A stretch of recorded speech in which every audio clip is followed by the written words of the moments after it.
Assalamualaikum warahmatullahi wabarakatuh. Alhamdulillah, segala puji pada Allah. Pada hari ini kita masih diberikan kesehatan untuk dapat bertatap muka dalam mata kuliah Tahsinul Quran walaupun kita menggunakan jalur daring.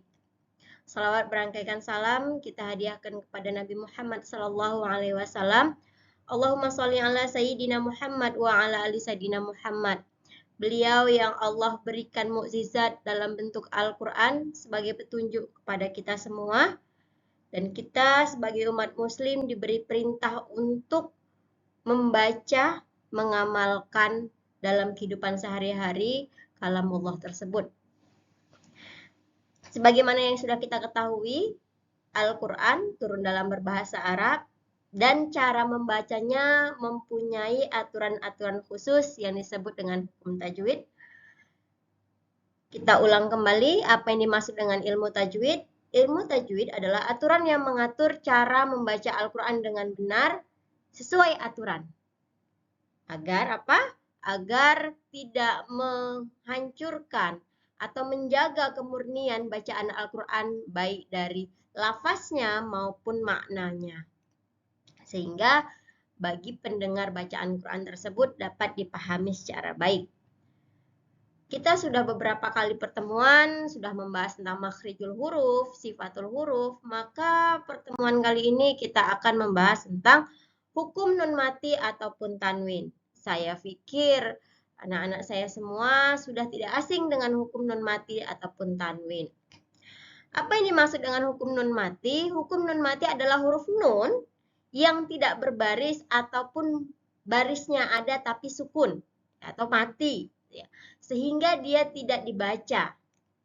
Kemudian hukum tanwin ini adalah hukum syafatain, yaitu domatain, kasrotain, dan fatatain. Saya pikir sudah sangat-sangat tidak asing bagi mahasiswa PAI untuk memahami apa itu yang disebut dengan nun yang mati ataupun tanwin. Permasalahannya adalah nun mati ini tidak memiliki hukum jika dia bertemu huruf setelahnya, ya. Begitu juga tanwin. Yang kita nun mati dan tanwin ini adalah aba-aba ataupun tanda-tanda jika ada nun mati dan tanwin ketemu beberapa huruf, maka dia mempunyai hukum-hukum tertentu. Ya, ada 4 hukum nun mati ataupun hukum tanwin. Ya. Yang pertama adalah izhar. Ya, izhar, idgham, iqlab, ikhfa. Apa itu izhar? Izhar itu adalah jika nun mati ataupun tanwin ketemu dengan 6 huruf halqi. Kemarin kita sudah ada membahas apa itu huruf halqi. Huruf halqi adalah huruf yang keluar dari tenggorokan. Ada 6. Apa itu? Ada alif, ha, kha, gha, ain, ghin, ya. Ha, ada 6 huruf izhar. Sedangkan idgham yang artinya memasukkan. Kalau izhar tadi artinya jelas, nyata, maka idgham artinya memasukkan.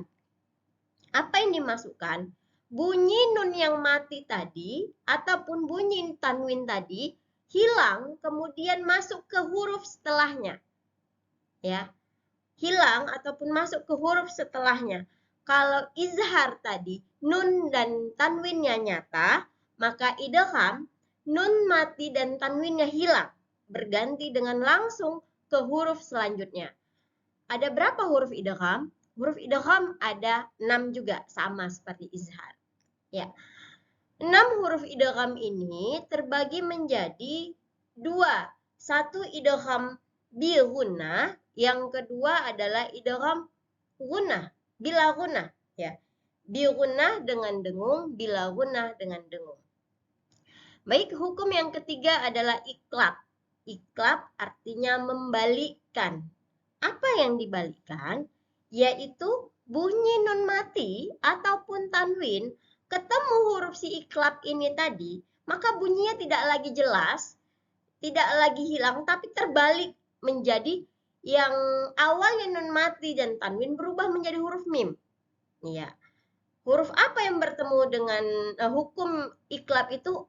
Apa nama hurufnya? Satu, yaitu huruf ba. Jadi, apa itu iklab?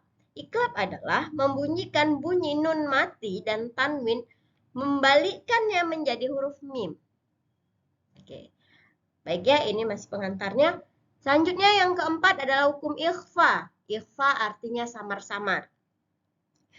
Apa yang dimaksud dengan ikhfa? Apabila ada nun mati ataupun tanwin ketemu dengan 15 huruf.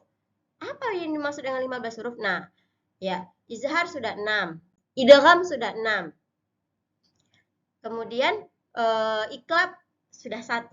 Maka huruf ikhfa itu ada 15, sisa dari huruf-huruf yang belum terpakai sebelumnya. Ya. Apa itu ikhfa? Ikhfa adalah menyamarkan bunyi nun mati dan tanwin juga samar-samar. Nunnya tidak terlihat, tidak juga menjadi mim, tidak juga masuk ke huruf selanjutnya, apalagi jelas. Nanti kita coba cek satu persatu bagaimana contohnya. Baik, kita akan bahas tentang izhar. Tadi saya sudah jelaskan, izhar itu artinya nyata, jelas. Ya. Apa yang jelas? Bunyi nun mati dan bunyi tanwin. Tanwin tadi fatatain, kasrotain, dan domatain itu nyata, jelas, terbaca jika ketemu 6 huruf izhar. Izhar di sini yang dimaksud adalah izhar halqi. Apa saja hurufnya? Tadi kita sudah sebutkan, ada ain, ha, ha, a, kho, gha, ghin.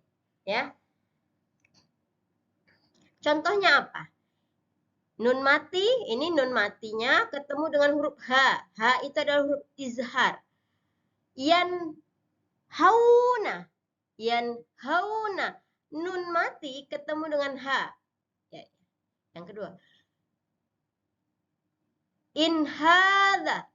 In hadha. Jadi tidak boleh kita samar-samarkan in atau im, tidak boleh. Jadi in benar-benar terdengar in. In hadha.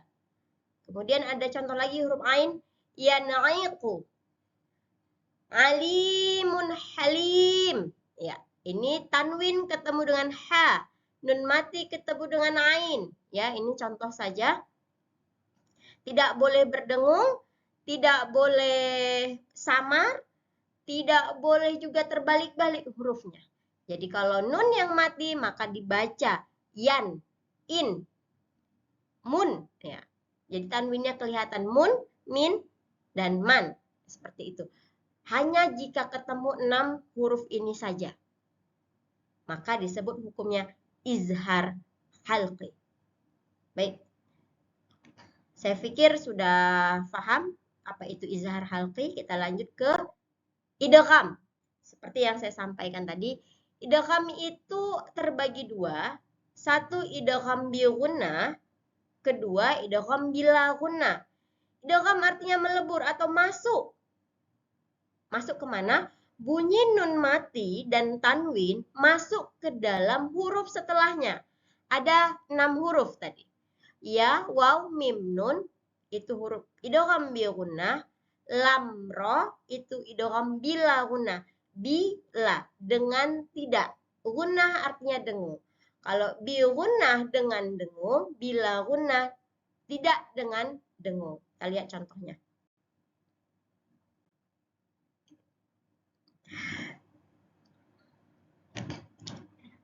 Idgham bi gunnah 4 hurufnya waw, ya, mim, dan nun. Kita contoh lihat. Hisabayyasira. Hisabayyasira. Ya, huruf ba di sini menggunakan tanwin. Ya, lihat. Ada fatatain di sini ketemu sama huruf ya. Tidak dibaca hisaban, tidak boleh dibaca hisaban karena dia idgham bi gunnah. Ya adalah huruf bi gunnah, maka hisabayyasira seakan-akan ada tasdidnya. Biasanya sekarang di banyak mushaf yang sering kita baca, mereka memudahkan dengan menambahkan tasdid. Namun ada kalanya tidak diletakkan tasdid. Jadi ada atau tidak adanya tasdid, maka tetap harus dimasukkan karena dia tergolong dalam idgham bi gunnah. Hisabai yasira, tidak boleh hisaban, maka akan salah dalam membacanya. Oke, contoh selanjutnya nun mati ketemu dengan ya. Ayyafqahuhu. Ayyaf, tidak an. Ya, tidak boleh an. Ya, syaratnya adalah dengung. Dengung itu masuk ke dalam rongga hidung. Jadi kalau kita baca, ada orang hanya sekali saja baca ayyaqulu, ayyafqahuna. Ya, hisabai yasira. Sudah masuk, tapi syarat dengungnya tidak terpenuhi. Maka tanda-tanda syarat dengung sudah terpenuhi, suara itu masuk ke dalam rongga hidung. Hisabai. Kalau dipencet hidungnya suara masih mengalir, artinya belum masuk ke dalam hidung. Ayyaqulu, ayyaqulu. Ya, kalau sudah berhenti berarti sudah masuk, maka dengungnya itu harus melebihi 2 harkat. Jadi tidak boleh cepat-cepat. Sabayyak yasira. Selanjutnya ini. Amilatun nasibah. Tanwin ketemu dengan nun. Amilatun. Berhenti. Kalau berhenti berarti sudah masuk ke rongga hidung. Jika masih lancar saja, berarti hanya masuk tanpa gunnah. Ya, jadi bisa dibedakan. Bi-gunnah. Idgham hanya memasukkan, bi-gunnah harus dengan dengung. Kalau belum masuk syarat dengungnya, maka belum berhasil. Oke. Selanjutnya contoh yang bila gunnah. Bi dengan la tidak. Kebalikan dari bi gunnah. Kalau idgham bi gunnah dimasukkan dengan dengung, maka idgham bila gunnah kebalikannya. Dimasukkan tapi tidak boleh pakai dengung. Contohnya apa? Tadi hurufnya ada 2. Lam dengan ro. Ini contoh dari tanwin ya. Khairul lakum. Khairul lakum. Tidak boleh khairul lakum. Salah. Ya, tidak boleh ada dengung di antara tanwin dengan huruf lam. Tidak ada dengung memisahkan kita. Ya. Khairul lakum. Contohnya ghafurur rahim. Ghafurur rahim. Masukkan langsung tanpa ada jeda ataupun apalagi ditunggu-tunggu sampai berdengung. Ya. 2 sudah kita bahas. 1 izhar dengan 6 hurufnya. 2 idgham dengan 6 hurufnya. Selanjutnya adalah iqlab. Ya, iqlab artinya berubah atau membalikkan. Apa yang diubah ataupun dibalikkan? Bunyi nun mati dan tanwin berubah dari yang awalnya nun menjadi mim. Ya. Dari yang awalnya nun menjadi mim. Iya. Hurufnya hanya 1. Apa itu? Ba. Kita bisa lihat di contoh. Di sini nun mati ketemu dengan ba. Mim ba'dihim.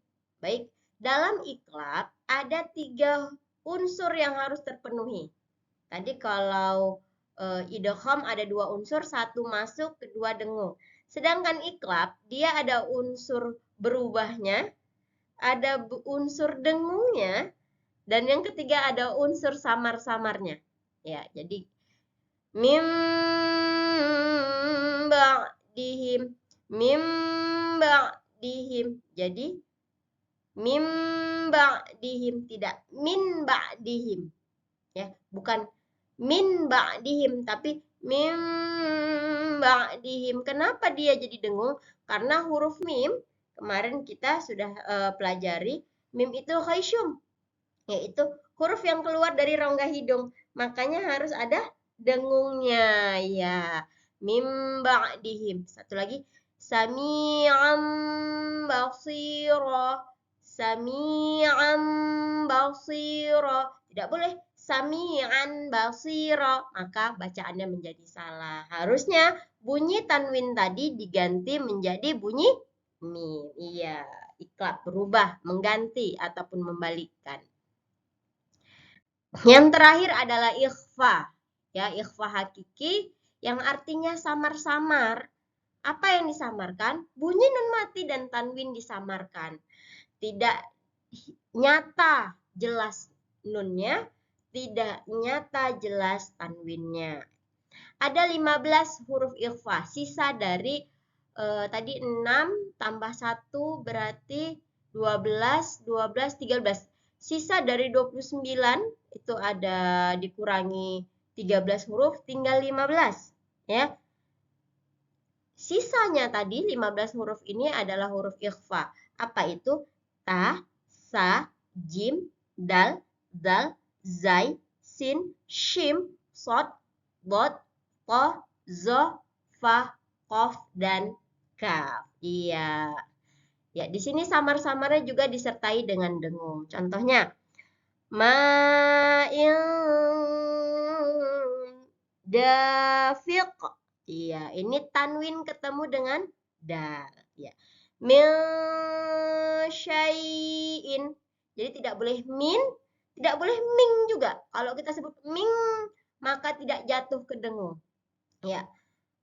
Min syai'in. Karena ingat, nun juga termasuk juga huruf khasyum. Jadi membawa dengung. Min, tidak min, tapi min syai'in.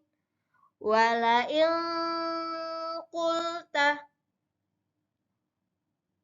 Kula, apa ini? Kulang dorobna. Ya, dorobna.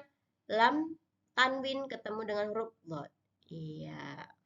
Baik ya, kita sudah membahas ada 4 hukum plus tadi idghamnya kita bagi 2, jadi ada 5 hukum. Yang pertama adalah izhar halqi dengan terdiri dari 6 huruf. Kemudian idgham terbagi 2, idgham bi gunnah 4 huruf, idgham bila gunnah 2 huruf.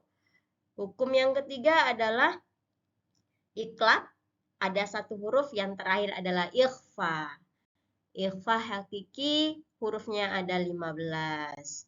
Ya, jadi penting sekali bagi kita para pembaca Al-Quran, ya, umat muslim yang wajib dalam membaca Al-Quran, untuk mengetahui hukum tajwid, nun mati, dan tanwin ini. Ya, bagi mahasiswa saya, lakukan terus, latihan terus di rumah, ya, dicoba-coba terus. Nanti saat kita bertemu secara langsung akan saya dengarkan bagaimana hasil latihan kalian, bagaimana bunyi nun mati dan tanwin yang sudah kalian latih di rumah berdasarkan hukum yang sudah kita pelajari hari ini. Demikian perkuliahan kita hari ini. Mohon maaf apabila ada kesalahan. Saya akhiri. Assalamualaikum warahmatullahi wabarakatuh.